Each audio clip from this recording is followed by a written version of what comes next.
मुगलों के अलावा इतिहास में यदि किसी और साम्राज्य का जिक्र होता है तो वह है ओटोमन साम्राज्य। इस सल्तनत के 10वें सुल्तान सुलेमान द मैग्निफिकेंट थे, जिनके नाम ओटोमन शासक के तौर पर सबसे लंबे समय तक शासन करने का रिकॉर्ड था। सुलेमान 1520 में अपने पिता के निधन के बाद सुल्तान बना था और उसने अपने देहांत के समय यानी 1566 तक राज किया था। और सुलेमान सबसे लंबे शासन के अलावा प्रथम तो अपने हरम में शक्ति के लिए जाना जाता था।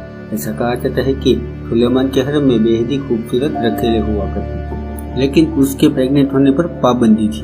जी हाँ दोस्तों, सुल्तान की इच्छा के बगैर कोई भी रखेल प्रेग्नेंट नहीं हो सकती थी। वो दौर था जब न तो गर्भ निरोधक गोलियां थी और न ही निरोध। ऐसे में सुल्तान के आदेश को मानने प्रेगनेंसी से बचने के लिए इन दासियों को तरह तरह के जतन करने पड़ते थे।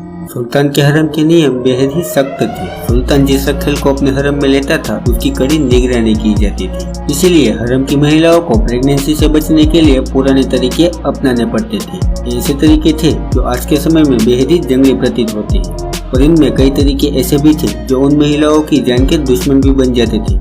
लेकिन फिर भी महिलाओं को ना चाहते हुए भी इन नुस्खों को अपनाना पड़ता था। और उन तरीकों में सबसे पहले तो हरम की दासियां एसिड का इस्तेमाल करती थी, लेकिन उस समय मिरामिस्टिन और क्लोरहेक्सिडिन जैसे एसिड नहीं थे। ऐसे में हरम की महिलाओं को वजाइना की सफाई के लिए एसिड का इस्तेमाल करना पड़ता था। और उस समय एसिड में नींबू, संतरा, अनार के रस के साथ सफाई के लिए वह छिड़के का भी इस्तेमाल करती थी।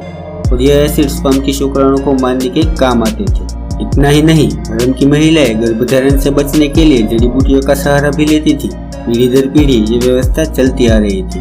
बूढ़ी हो चुकी दासियां नई दासियों को ये तरीका बताती थी। इसमें वर्मवुड, पुदीना, क्रोकस और हॉस्टेल के काढ़े का उपयोग किया जाता था, ताकि गर्भ ठहरा भी हो तो गर्भपात हो जाए। सुल्तान की दासियों को हरम में जाने से पहले ही सूचित कर दिया जाता था, ताकि दासियां राजा के लिए पहले से ही सज और संवर सके। लेकिन दासियां इस सूचना का इस्तेमाल खुद को प्रेगनेंसी से बचाने की तैयारी के लिए करती थी। और सिर्फ एसिड और काढ़े से ही नहीं, बल्कि गर्भ से बचने के लिए वे प्राकृतिक तेलों का भी इस्तेमाल करती थी। इन तेलों का इस्तेमाल यौन संबंधित रोगों से बचने के लिए होता था। इनमें जैतून और देवदार का तेल शामिल था। और इतना करने के बाद भी दासियों की जान ऐसे ही नहीं छूटती थी। सुल्तान के हरम में रात बिताने के बाद भी दासियों को सुरक्षा के अगले चरण से गुजरना पड़ता था। इसके लिए वे शहद, गोभी और अनार के रस से भीगे कपड़े को अपने वजाइना के अंदर रखती थी, ताकि शुक्राणु बेअसर हो जाए। दरअसल वास्तव में सुल्तान अपनी रखेलों को प्रेगनेंसी से रोककर खुद को सुरक्षित करते थे, क्योंकि दर्जनों या सैकड़ों उत्तराधिकारी रखना उनके हित में नहीं था। और इसीलिए सुल्तान अपनी दासियों को प्रेगनेंसी से बचाए रखते थे। तो हम आशा करते हैं कि आपको ये वीडियो अच्छी लगी हो। तो इसी के साथ वीडियो को लाइक और चैनल को सब्सक्राइब करना ना भूलें। मिलते हैं अगली वीडियो में।